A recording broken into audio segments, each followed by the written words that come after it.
El aire en el Palazzo della Congregazione per la Fede, el sobrio edificio que alberga al Dicasterio para la Doctrina de la Fe, no suele registrar el paso de los siglos. Permanece congelado en una densidad casi física, densa de cera, pergamino viejo y la cautela institucional acumulada por más de 400 años. Sin embargo, en la mañana del 26 de mayo de 2026, el silencio que envolvía la sala de reuniones sin catalogar era distinto. No era la pausa habitual de la burocracia vaticana, sino una inmovilidad absoluta, gravitacional. Sobre una mesa de examen, bajo la luz fría de una lámpara de alta resolución, descansaba un folio de pergamino de 14 por 10 pulgadas. A su alrededor, 6 personas, 3 historiadores, el archivero jefe, un especialista en manuscritos eclesiásticos medievales, y el doctor Aurelio Fabri, un profesor de historia de la Iglesia de 63 años de la Universidad Pontificia Gregoriana, contenían la respiración.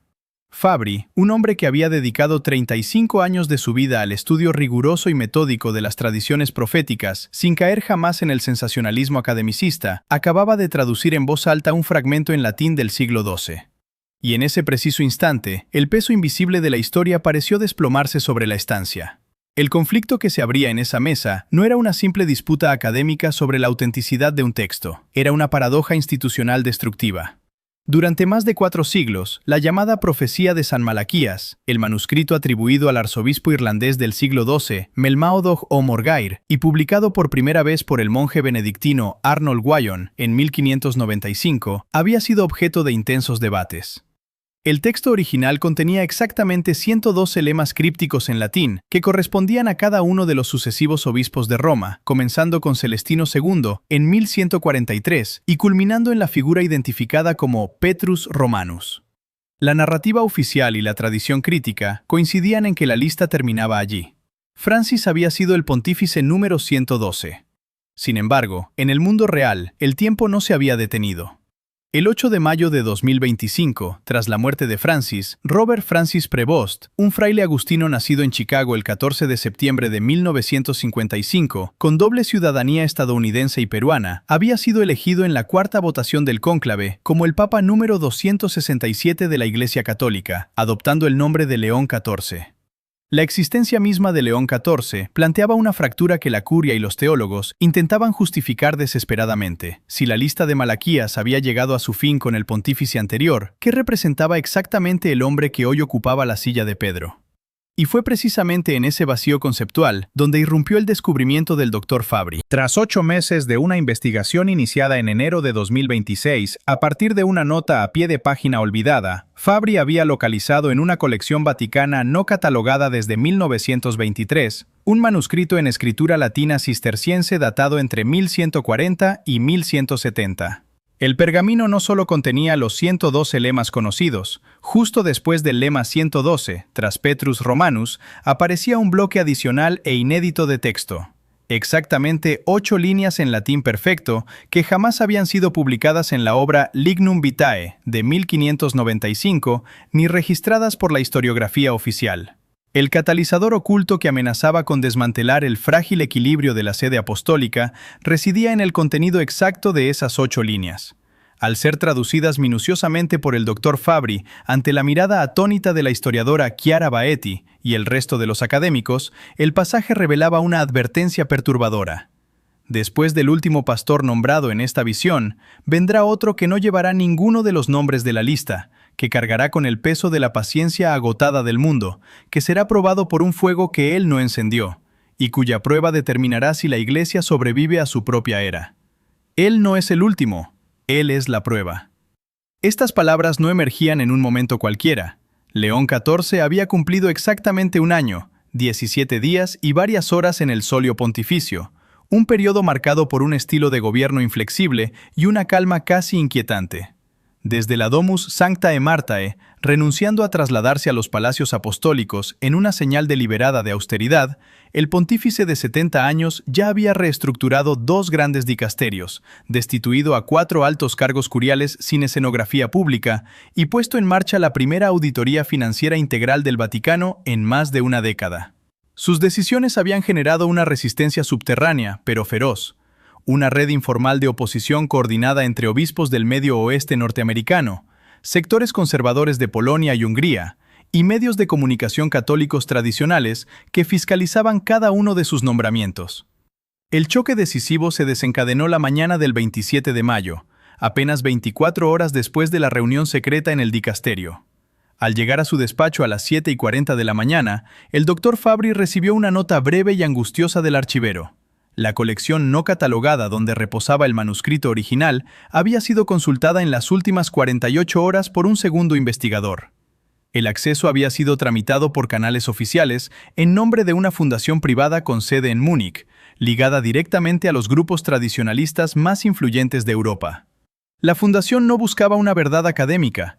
Llevaba 6 meses rastreando el documento para convertirlo en un arma de propaganda política. Su objetivo era publicar el pasaje inédito bajo una interpretación sesgada, presentar a León XIV no como el pastor sometido a la prueba, sino como la causa misma de la tribulación, la personificación del fuego destructor que amenazaba con desmantelar la tradición de la Iglesia. Con el tiempo corriendo en su contra y la certeza de que la Fundación de Múnich podría hacer público el texto en menos de una semana, Fabri logró concertar un encuentro a primera hora del 28 de mayo con el cardenal Gianfranco Rossetti, de 58 años, un hábil diplomático de la Secretaría de Estado y experto en derecho canónico. Tras escuchar el informe, Rossetti comprendió de inmediato la magnitud del peligro y llevó el asunto directamente al máximo nivel. A la mañana siguiente, el 29 de mayo de 2026, el doctor Fabri fue conducido al Palacio Apostólico. Allí, sentado tras un escritorio austero, el propio Papa León XIV examinaba el resumen de 12 páginas preparado por el historiador. La escena alcanzó una tensión absoluta cuando el pontífice, con el acento plano y sereno de Chicago matizado por sus décadas de misión en Perú, miró fijamente a Fabri y recitó de memoria las 8 líneas traducidas del pergamino. Él no es el último, él es la prueba. En lugar de mostrar inquietud ante la posibilidad de que un manuscrito medieval presagiara la crisis de su propio gobierno, León XIV reaccionó con una frialdad ejecutiva. Ordenó someter el pergamino a una autenticación científica rigurosa y pública, sin importar que el proceso tomara años, y rechazó de plano cualquier manipulación mediática o estrategia de contención política. Sin embargo, al dar un paso hacia la salida y a punto de abandonar la sala, el Papa se detuvo en seco. Permaneció de espaldas a los presentes, en un silencio absoluto que paralizó a Rossetti y a Fabri. La cuestión decisiva quedaba suspendida en el aire. Si la Fundación de Múnich filtraba el documento en los próximos días para declarar ilegítimo su pontificado, ¿cómo podría la estructura del Vaticano demostrar la verdad de un texto que la propia institución había mantenido oculto durante más de 400 años? La brecha abierta en la sala del Palacio Apostólico no tardó en trasladarse al terreno de la gestión diaria del Vaticano, donde la rutina oficial intentaba enmascarar la creciente marejada política. Tras la marcha de León XIV, el cardenal Gianfranco Rossetti permaneció varios minutos en silencio junto a la mesa, organizando de manera metódica el resumen de Mientras las agendas públicas de la sede apostólica reflejaban una normalidad institucional inalterable,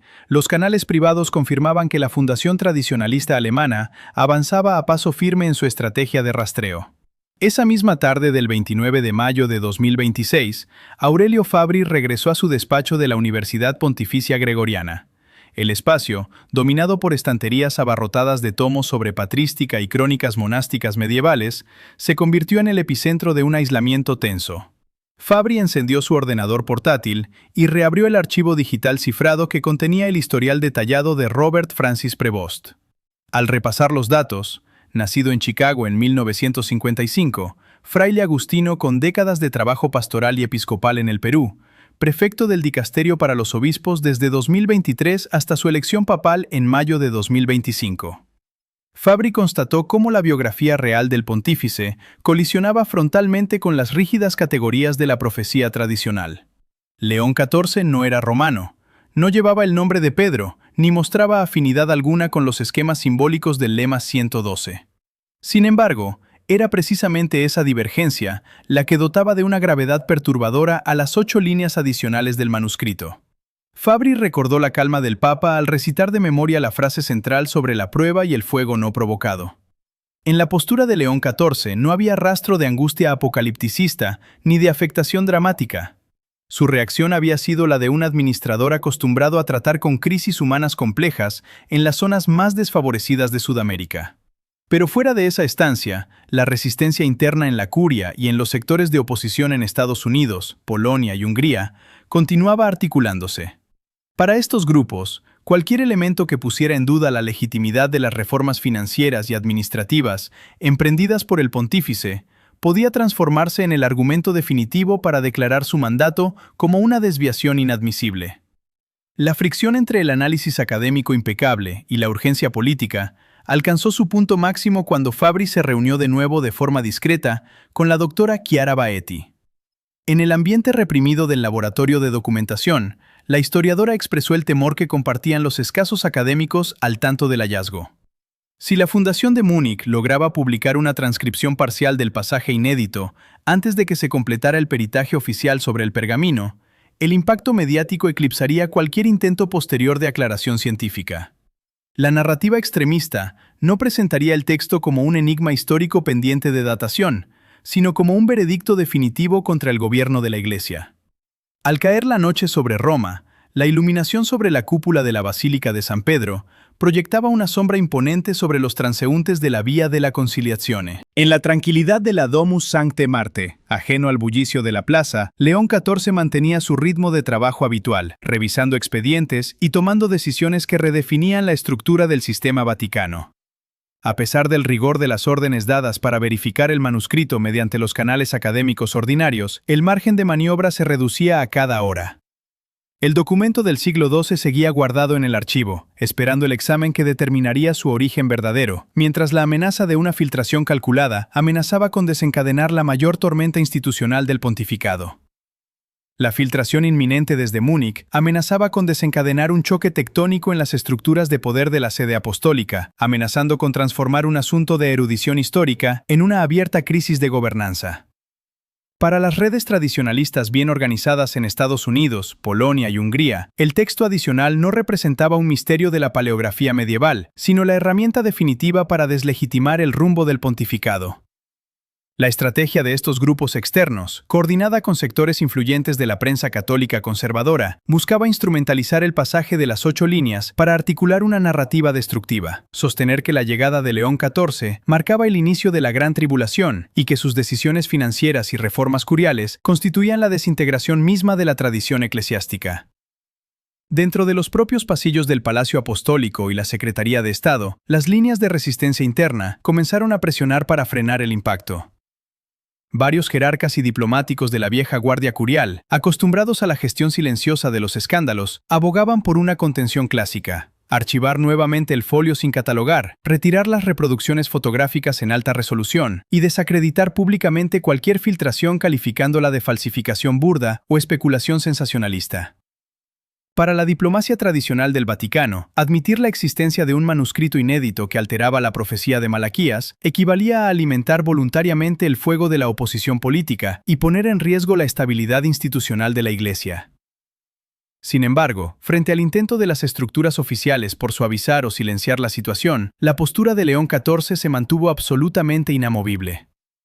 El pontífice de 70 años, formado en la disciplina de los frailes agustinos y endurecido por décadas de trabajo de campo en el Perú, antes de asumir la prefectura del dicasterio para los obispos, rechazó categóricamente cualquier maniobra de encubrimiento o estrategia de comunicación política. Respaldado por los hechos y por el análisis científico independiente que había exigido al doctor Aurelio Fabri, León XIV reafirmó su mandato con una serenidad implacable. En sus reuniones privadas con el cardenal Gianfranco Rossetti, el Papa reiteró que la verdad no requería manipulación mediática ni protección burocrática, sino un peritaje riguroso ejecutado por expertos de integridad intachable a través de los canales académicos normales, asumiendo íntegramente los costes institucionales y personales que ello pudiera derivar. Esta firmeza presidencial intensificó la tensión psicológica y política en todos los niveles de la curia. Mientras la Fundación de Múnich aceleraba sus preparativos para lanzar la filtración al espacio público, León XIV continuó ejecutando su agenda reformista con una velocidad extraordinaria. La auditoría integral de las finanzas vaticanas no se detuvo. Las reestructuraciones dicasteriales siguieron su curso, y las decisiones de gobierno se mantuvieron firmes frente a la hostilidad de sectores del establecimiento político estadounidense y la jerarquía conservadora. La Iglesia se encontraba al borde de un hito público decisivo, atrapada entre la inminente difusión del manuscrito instrumentalizado por sus detractores y la determinación serena de un papa decidido a enfrentar la prueba de su era con la simple verdad de los hechos. El desenlace de la crisis no se libró con manifiestos estruendosos, ni en ruedas de prensa multitudinarias, sino en la calma categórica con la que León XIV redefinió las reglas del juego eclesiástico desde el epicentro del Palacio Apostólico. Ante la inminente filtración del manuscrito por parte de la Fundación de Múnich, el pontífice transformó lo que sus opositores concebían como un ataque letal en un testimonio de transparencia irrefutable. En lugar de desplegar una estrategia de contención defensiva o ceder al pánico de la diplomacia vaticana, el Papa dio la orden ejecutiva más drástica de su primer año de pontificado: autorizar de inmediato el peritaje científico completo del pergamino del siglo XII y la publicación abierta del pasaje inédito a través de los canales académicos ordinarios, sin cortapisas, sin retoques mediáticos y sin un calendario determinado por conveniencias políticas. La tensión en la estancia alcanzó una densidad casi palpable cuando León XIV se volvió hacia el doctor Aurelio Fabri y el cardenal Gianfranco Rossetti. Con el peso de la historia sobre sus hombros y la serenidad propia de un líder acostumbrado a las realidades más crudas de la condición humana, el Papa pronunció las palabras que desmantelaron de golpe los cálculos de sus detractores. No le importaba si el pergamino era una obra auténtica de la época de Bernardo de Claraval o la falsificación más depurada de la historia. No le importaba si la profecía de Malaquías encontraba su fin en Francis o se extendía hacia lo desconocido. Lo único que importaba era la Iglesia en el presente y la responsabilidad ineludible de sostener la verdad de los hechos, costara lo que costara.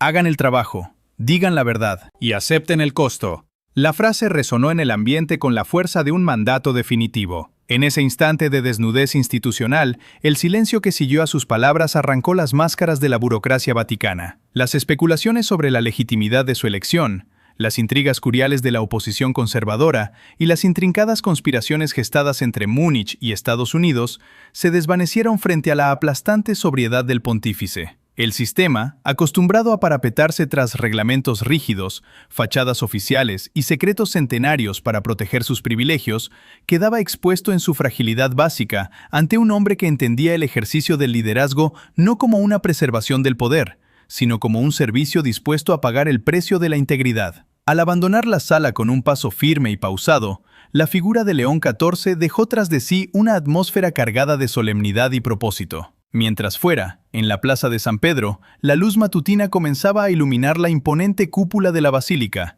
y la ciudad de Roma se despertaba al bullicio cotidiano. La decisión estaba tomada. El veredicto sobre el destino de la institución no dependería de un pergamino oculto en un archivo, ni de la manipulación ideológica de un grupo de presión externo. La respuesta final a la profecía no estaba escrita en el pasado, sino que se escribía día a día a través de la valentía silenciosa, la firmeza moral y la capacidad de resistencia de quienes estaban dispuestos a asumir el fuego de la prueba. Las repercusiones de aquella serie de decisiones no se manifestaron a través de una fractura dramática e inmediata, sino mediante una transformación progresiva y profunda de la realidad institucional. La filtración orquestada desde Múnich perdió su capacidad de chantaje en el preciso instante en que el Vaticano asumió la iniciativa de la transparencia. Al ordenar que el pergamino fuera sometido a un riguroso examen científico sin manipulación política, León XIV neutralizó el intento de convertir el texto en un veredicto contra su pontificado. Los grupos tradicionalistas que pretendían usar las 8 líneas inéditas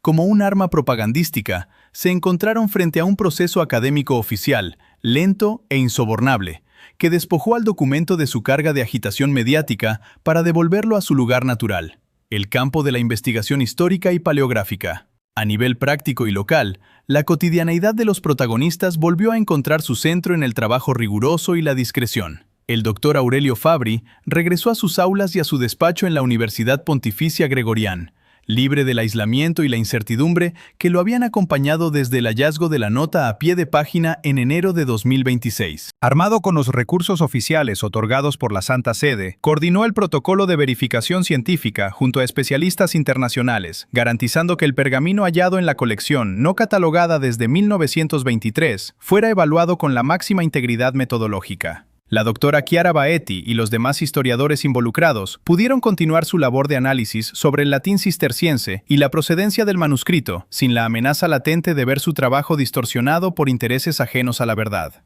Por su parte, el cardenal Gianfranco Rossetti continuó con su labor silenciosa en la Secretaría de Estado, gestionando con destreza diplomática las tensiones persistentes con el gobierno de los Estados Unidos y la oposición interna de la curia. Mientras tanto, en la Domus Sancte Martae, León XIV siguió adelante con su ritmo de trabajo inflexible, enfrentando los desafíos de un mundo convulso, las crisis económicas globales y la compleja realidad de una iglesia extendida por todos los continentes. La vida cotidiana del Papa, definida por la simplicidad y la firmeza moral adquiridas tras décadas de servicio pastoral entre los más vulnerables de Perú, demostró que el liderazgo no se sostiene en la fascinación por los enigmas del pasado, sino en la capacidad de responder a las exigencias del presente. El debate sobre la profecía de San Malaquías y el lema número 112 quedó en última instancia en un segundo plano. Resultó irrelevante determinar si el manuscrito custodiado en el archivo desde hacía más de 400 años era una adición auténtica del siglo XII o una sofisticada elaboración posterior. Fue secundario definir si la lista profética había concluido con Francis o si León XIV representaba una figura imprevista en el devenir histórico. Lo que perduró fue la convicción de que las instituciones verdaderas no sobreviven por la solidez de sus estructuras rígidas, ni por la ocultación de sus misterios, sino por la integridad de quienes asumen el peso de sus pruebas. Las 8 líneas del pergamino recordaban que cada época exige ser confrontada con la verdad limpia de los hechos. Al final, más allá de los textos antiguos y las especulaciones de los hombres, la historia continúa escribiéndose día a día mediante la valentía silenciosa, la responsabilidad compartida y la voluntad serena de sostener la esperanza frente a la incertidumbre del futuro.